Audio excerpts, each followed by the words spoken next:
Number 27, द्वितीय गोलमेज सम्मेलन। द्वितीय गोलमेज सम्मेलन 7 सितंबर 1931 ईस्वी से 1 दिसंबर 1931 ईस्वी के बीच में लंदन के सेंट जेम्स पैलेस में हुआ। द्वितीय गोलमेज सम्मेलन के समय ब्रिटेन के सर्वदलीय मंत्रिमंडल में अनुदारवादियों का बहुमत था। अनुदारवादियों ने सैमुअल हॉक को भारत मंत्री एवं लॉर्ड विलिंगटन को भारत का वायसराय बनाया। इस सम्मेलन में भाग लेने के लिए गांधी जी 29 अगस्त 1931 को SS राजपूताना जहाज से रवाना हुए। गांधी जी कांग्रेस के एकमात्र प्रतिनिधि के रूप में 12 सितंबर को इंग्लैंड पहुंचे। गांधी जी के लंदन जाने के पूर्व संध्या पर महान गुजराती कवि मेघानी ने अपनी कविता के माध्यम से गोलमेज सम्मेलन के बारे में आशंकाओं को सुंदर ढंग से व्यक्त किया था। उनके गीत की पहली पंक्ति थी, छेल्लो कटोरो जहरनो आ, पी जाओ बापू, अर्थात बापू जहर की आखिरी घूंट भी पी जाओ।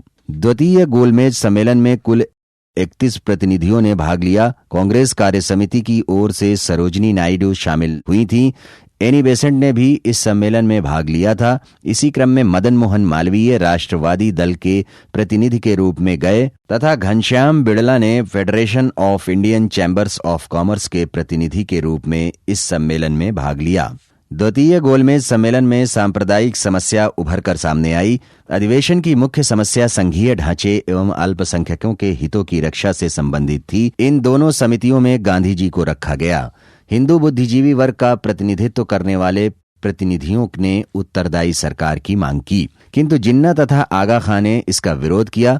मुसलमानों के अतिरिक्त डॉक्टर भीमराव अंबेडकर ने अनुसूचित जातियों के पृथक निर्वाचक मंडल की मांग की। गांधी जी ने अनुसूचित जातियों को हिंदू समाज का अभिन्न अंग बताकर इसका विरोध किया। अलग निर्वाचक मंडलों की मांग अब न केवल मुसलमान बल्कि दलित जातियों, भारतीय ईसाई, एंग्लो इंडियन और यूरोपियन भी करने लगे थे, जिसके लिए ये 13 नवंबर को संयुक्त कार्यवाही के लिए अल्पसंख्यक समझौते के रूप में एकजुट हो गए।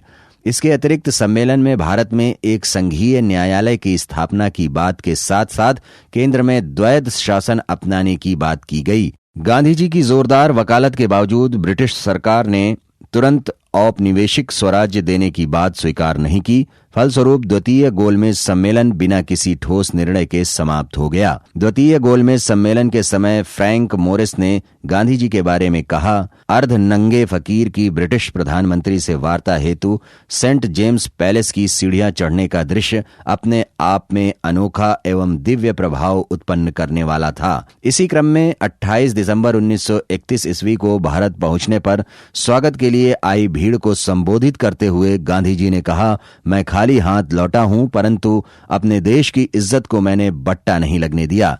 भारत लौटने के बाद गांधी जी ने पुनः सविनय अवज्ञा आंदोलन प्रारंभ करने की घोषणा की।